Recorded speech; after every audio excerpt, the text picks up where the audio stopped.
Ladies and gentlemen, welcome to another YouTube video. It's your boy, the Hungry Hornet. Today, look at where we are. We're at Tesco's Fuel Garage. And guess what we're about to do?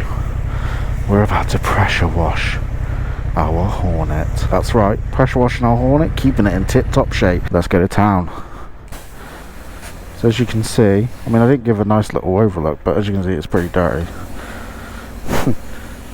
The bug wheel mode on this particular pressure washer at Tesco's, it's pretty good at just getting rid of little bits of dirt. I tend to skip that and straight away go to the more high powered ones, but we'll go through the whole motions. Quite a lot of dirt on the back there, absolutely caked. It was absolutely caked.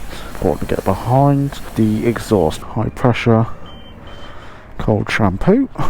Now this is obviously a lot more powerful now, so when we're at the front, we'd like to stay away from the radiators. You can see the radiators down there, but I do like to keep intake pipes or outtake pipes, whatever you want to call them, exhaust bits nice and clean, and obviously the headlight as well. But because we're at the front, we like to take that pressure away so it's just dripping off and not hitting it at full speed.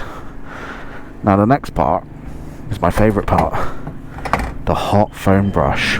Obviously got to be careful, you know, scratch your paintwork, all that good stuff to get everywhere. There you go. So I'm trying to avoid caking the radiator in it, but obviously the engine block does get dirty. Go over like a second time. We've got 8 minutes, so currently we have 4 left. So we've used half the allotted time already.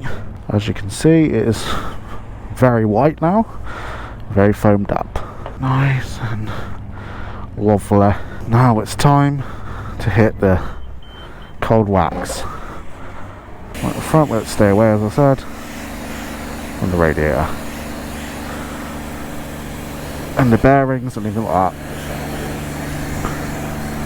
On the engine, don't get too close as well, but close enough to clean it.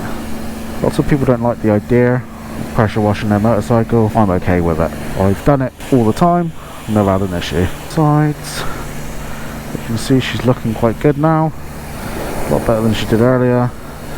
Try and don't get too close to pressure washing the chain, that can cause an issue with the chain in the long run. High pressure cold rinse, which I don't know if there's any difference between these two, but I use all the modes that I can in an 8-minute one. Always get a bit of build up there, so I go a bit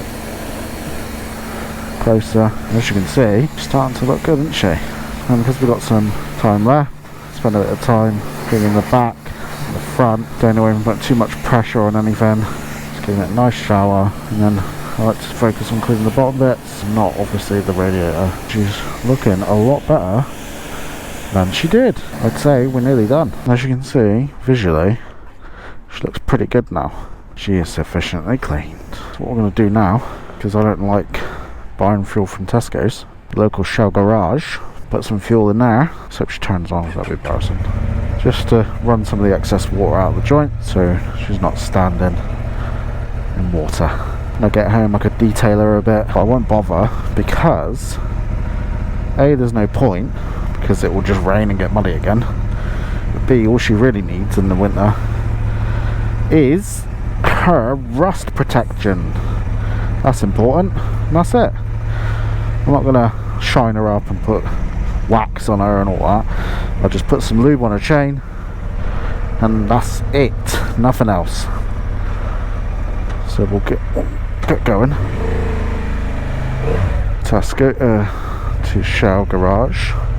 The reason I go to Shell, well, not Tesco's, even though Tesco's is cheaper, is because they got this thing where they make you take your helmet off. I just don't. It's just a ball ache. Take it off, put it down, go in the shop, pay for the petrol. I just think, you know what, f you then.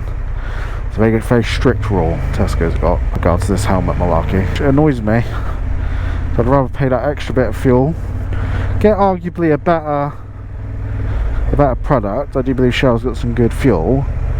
However, Tesco's fuel's no slouch. Now it's raining.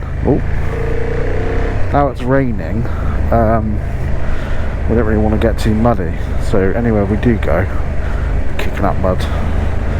Just might have been all in vain. But obviously it's good to get the majority bulk crap off, isn't it? Oh yeah, so let me know what you guys think. What's your cleaning schedule during the winter? How do you keep your bike as clean as possible? Obviously it can't be completely clean during winter. It's difficult to keep a bike clean if you use it all the time. What do you do to make sure that your bike is constantly covered in filth? Let me know in the comment section below. Let me know what your least favourite part of cleaning a bike is, and also let me know what you enjoy the most about cleaning a bike, because that's also, you know, I personally find it fun. So I've been the Hungry Hornet. You've been incredible. Until next time, remember, it's not the journey that counts, it's how you get there. It's something like that, yeah? Does that make sense? What you ride to get there, I think. Until next time, ta-ta!